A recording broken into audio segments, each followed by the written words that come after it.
attention to. Let me put it that way. Celebrating love with purity and purpose.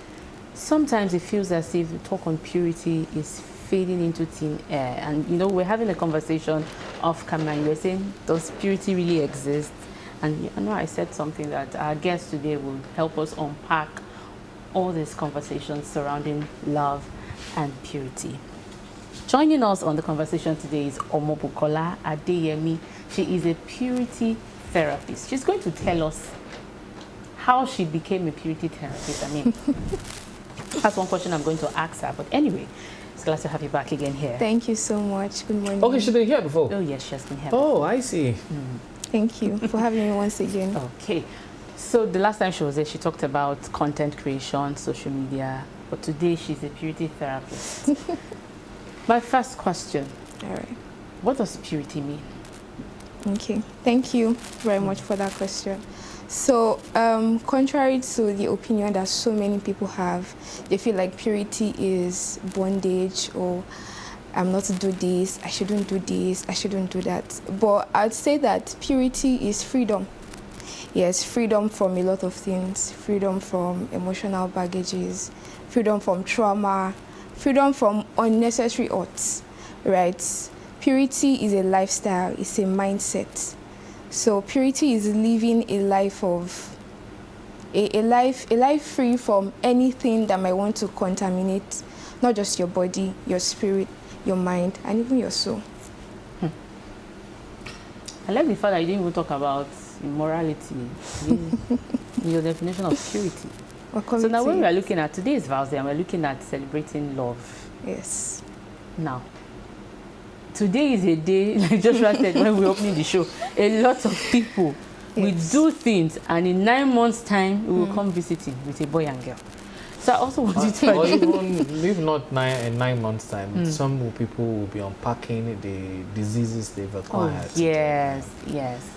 And looking at the kind of society that we have found ourselves in, I would like you to address that too.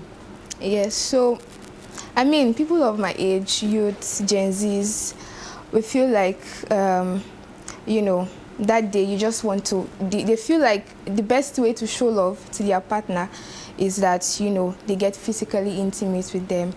They feel like that's the best gift they can give to their partner, whatever.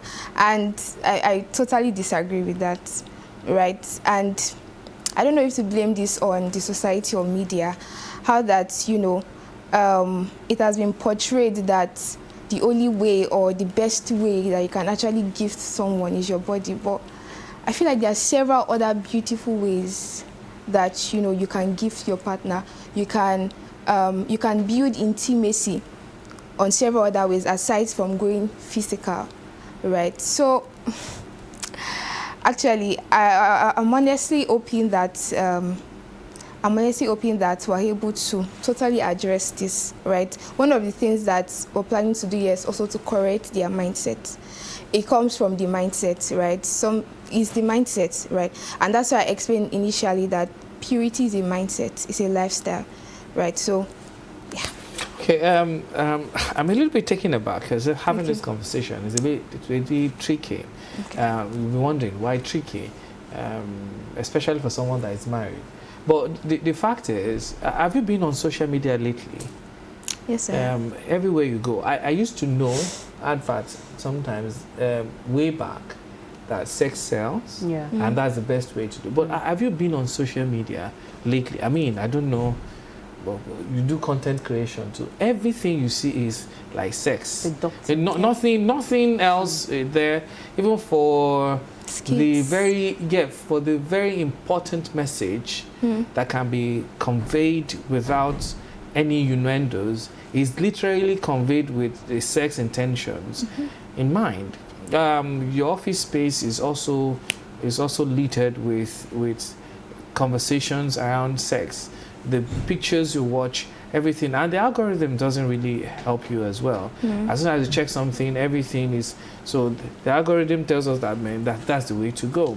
So how do you begin to talk about, and don't forget, we're talking about young people, the energy is high, the blood is pumping, they want to connect on so many levels. even for me that I have kids, like they want to explore, you tell them don't go there, they say, hey, daddy said I shouldn't go there. That is exactly the place I really want to go. Yeah. How do you talk about this in a world that is telling us this is where to go? Okay, so I really agree with the fact that almost every other thing is disagreeing to the fact that purity is still a thing, right? However, I still make my stand. Okay, another thing is that I have a community, right? We all have the same belief, right? So just in case, what's it called now? Just in case I'm feeling too maybe too shy to really talk about it, I have them to strengthen me. And I think it's another thing that young people should do, right? If it's just you, okay, take for instance in this studio, the light is off, right? And there's just a little candle over there. You can't exactly illuminate light there. But let's say there are like 4 different candles, I mean, so to strengthen each other. Yes, so having people around me that also support the same vision. Then on social media, I follow people of the same mind, communities that advocate sexual purity, pastors, counselors, and several other things like that. So why do you think this is a conversation that must be had? Why do you think we need to talk about this? Because I don't know, is it on the moral ground or on the spiritual ground, or is it on any ground whatsoever that you feel that we should have this kind of, why should we have that conversation now? Because I know so many young people, even in, don't let me go there, even in church, even in this thing, these things happen. Yeah. Even though we get the word of God that purifies us on a daily, these things happen. So Yeah. what's the conviction for you? Why do you have to talk about it? Young people still do what you want to do. So why this? So for me, it started as a passion, right? I just couldn't bear seeing, young people. So okay, let me give you a backstory. I need the backstory. Let me give you a backstory. So when I was in secondary school, I had a classmate, and we just discovered that she wasn't coming to school anymore. Oh, what happened? So some people went to visit, and we got to hear that I think we were to write WAEC then, so she wasn't coming for. Then they got to visit, and they gave feedback that she's dead. Oh, what happened? Apparently, she got pregnant, and mom took her to abort, and she died in the process. And at that point, I was just really concerned. I'm like, if she had actually chosen the path of purity, maybe she wouldn't have died in that way, right? If she had maybe kept herself, maybe she wouldn't have died. And several other people like that, I hear cases of, rape and, people being molested. And there's just how it eats me. Honestly, it's just how it eats me. So it started from passion, right? I just couldn't bear to. I felt like most of them are going into all of this because they do not have the right knowledge, or maybe they do not have the right mindset, or maybe they feel like it's not possible. I mean, they don't see people doing it. So, 70% of my friends are doing it, so let me just join. Maybe the other 30% are just lying to me, right? So I also saw that. It was a thing. It was a thing of mindsets. A lot of people were going into it. Also, peer pressure. I was about to ask you about pressure. How do you handle pressure? Do you have an idea what it means? Like everybody coming back to GC of how ecstatic they've been. Yeah, the experience they've had, and you are there. You're just saying, God, I beg you. So how do you do? I like to explain that with an experience I had in my 100 level. So moving into school, 100 level civil engineering, of course, dedicated to my academics and stuff. And the roommates I had, I was only 100 level. The roommates I had, they were in 300. I think about 4 of them were in 300. I was only the one in 100 level. So 2 girls out of them would always go for parties. Honestly, I could count how many times they went for classes in a semester. It should be very odd. At some point, I was like, is this how it is done? What's happening, right? And they'll come back from parties, mates, oh, gisting each other. This man sprayed me money. At that point, it was only God that saved my ears, because every time I would have to put earpiece in my ear, and 100%. I'm like, are you sure are you sure I'm still going to hear well after this? You know, so as much as I mean, there were pressure everywhere. They would always come. I mean, it would not be that time that my dad would delay in sending me my allowance. My allowance. So, you know, they'll speak about it. But I think what really helped me was that I found people of like mind. So whenever they're having those conversations, I'll just move out and maybe go and speak to my other friends. Won't they single you out for being one like, oh, now only you sabi God, like you're holier than everyone? Actually, I didn't condemn them, right? I mean, I'll still talk to them. Oh, do you need something? I'll help them. I think I was able to properly show love to them. Like, I didn't discriminate. Oh, these guys are, oh, they are. I would still help them. I would still show up for them. Oh, do you need anything? Are you fine? Do you want to? Do you need this? But then they just knew that I wasn't. All right. So aside social media, peer pressure, what other challenges are young people facing in maintaining purity? And again, how important is self-discipline? Okay. So the first question, how else they can maintain purity? Can you please come again? I said aside social media and peer pressure, what are some other challenges that young people are facing in maintaining purity? And then since we are still talking about purity, how important is self-discipline? Okay, so I think it's curiosity. They want to try it out. Oh, what's happening here? What's happening here? What's on this site? What's going on here? What will happen if I do this? So curiosity, I think that's something that is really affecting us. You just want to know what is at the end of the tunnel. You just want to know what's going to happen afterwards. So I think it's curiosity. And I think maybe parents might have a thing in this too, right? Some parents shy away from actually giving their children the proper sex education they need, even before they go out to like schools and stuff. So, I mean, you'd also maybe the unavailability of parents, right? Some people, some children or some youths, they want to have conversations with their parent. Oh, why is this happening? Why can't I do this? But most of them will just shun us. Oh, it's not for your age. Whereas they actually know more than them, right? But they just really want to. So I feel like some young people, they want to have conversations with their parents. They want to know more. They want to know why this is happening. They want to know why this is not happening. But not getting the answer that they need or the answer that they want, they just maybe move on to actually go into these things. So your second question was... how important is self-discipline? Because from the story that you just told us in your 100 level, it showed to me that you had values that you decided to keep to, and you did not want to be corrupted, and you took deliberate steps to keep yourself. Yes. So how important is self-discipline, staying true to your values? That's very, very important. You can't exactly say that. I mean, purity is a lifestyle, and in having a lifestyle, you have to maintain some level of discipline. So yes, disciplines like, oh, don't, I mean, coming to the relationship level now, don't pick calls when it's past 9 p.m., right? Unless it's very important, or you can go through text, right? Disciplines like have a purity confession that you recite every day, right? So in my community, we have that 3 times a day. We just set your alarms. Or 10 p.m., 10 a.m., you recite your purity confession. So that is building a consciousness in you. That is building a mindset in you. By the time you keep confessing it, it's building something in you, whether you know it or not. Yes, so discipline plays a very vital role, a very, very vital role, a very, very, very vital role.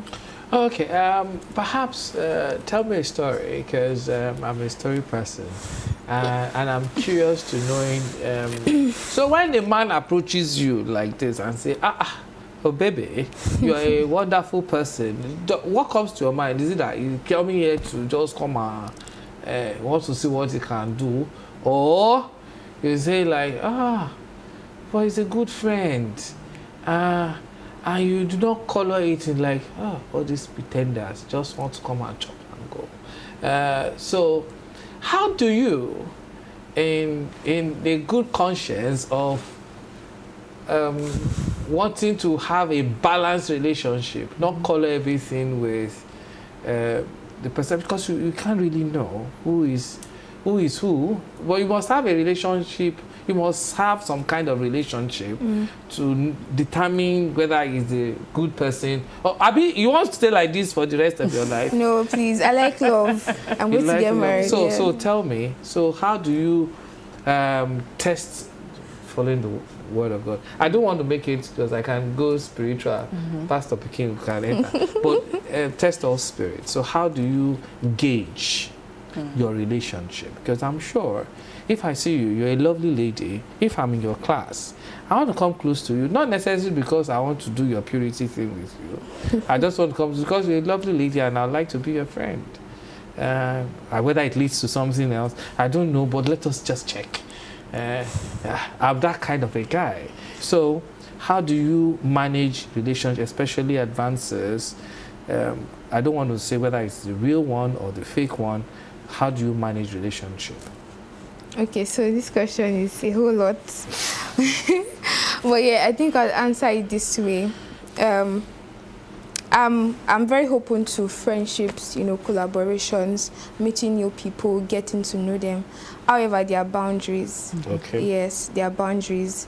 So there are some conversations that when I see that, it's leading somewhere else, I just politely decline. Right, politely decline. And in one or two conversations that I might have had with the person already has an idea of the standards that I have. So if it's okay with them, they stay. If it's not okay with them, they leave. But I've always learned not to compromise my standards, no matter whoever I'm meeting. That answer your question. You don't feel satisfied? No, you can ask the next question. Well, you're on TV, so I have to be cautious. I would have asked like 5 questions. But she has given an answer that is inside that small answer.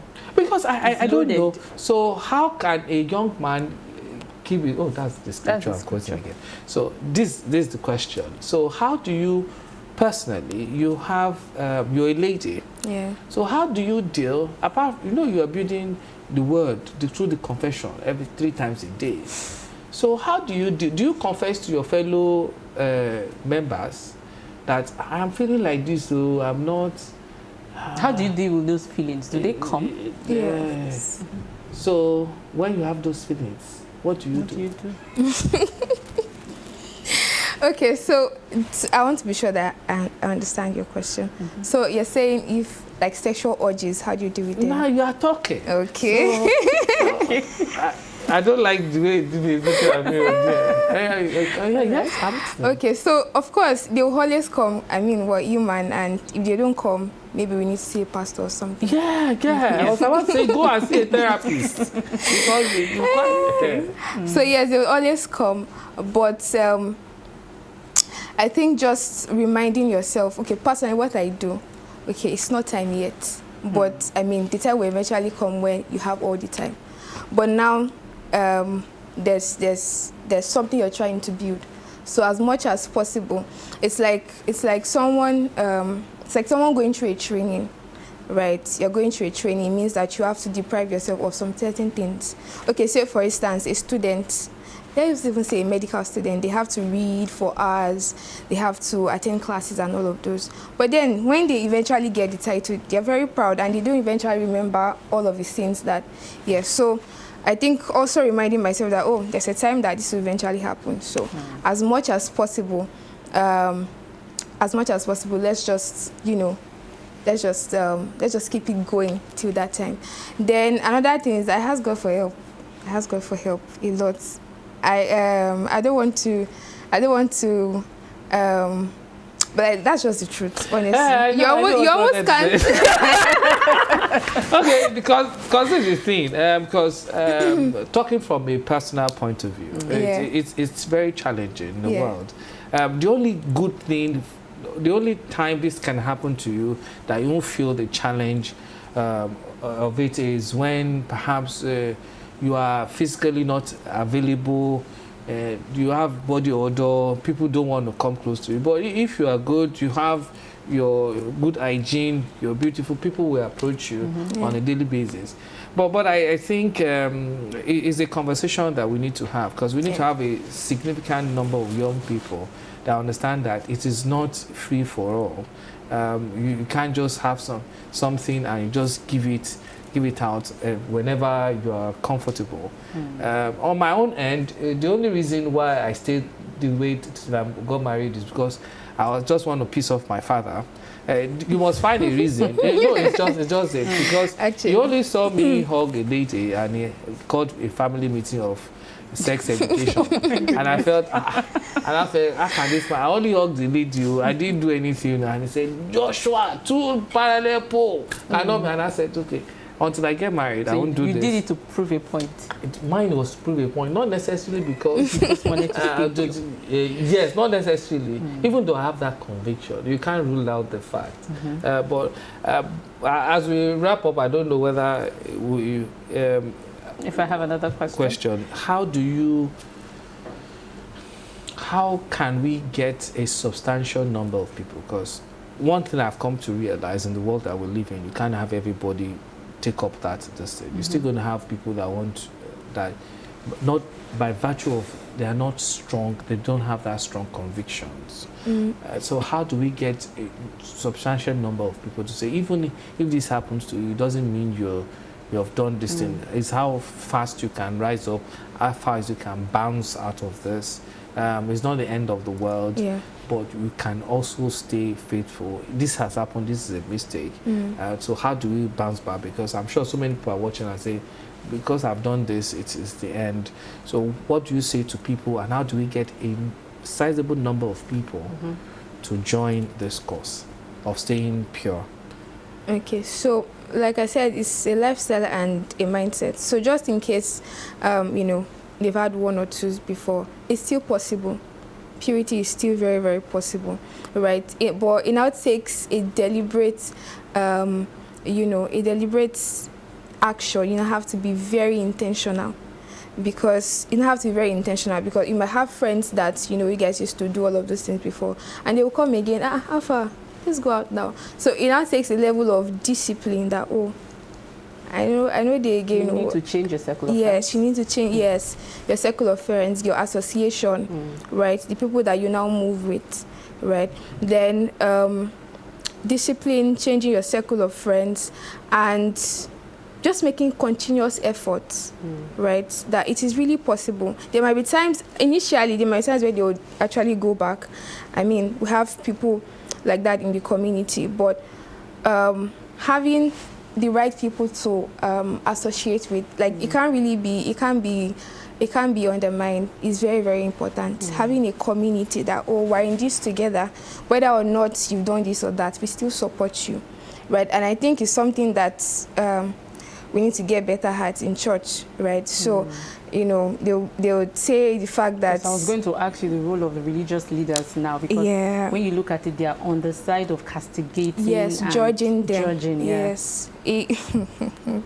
I mean, I've heard quite a lot. I've spoken to a lot of people who got totally worse because, I mean, they try to open up to maybe their teenage teacher or, and the next thing they're hearing their name on the altar and saying, oh, sister this, did this. And of course, they trusted you to open up this much. So on the religious aspect, if we can correct with love, I think that would really help, right? If we can show love more. Yes, this thing that you've done is not right. But then we can still get it together. We can support you in this journey. We can help you come out.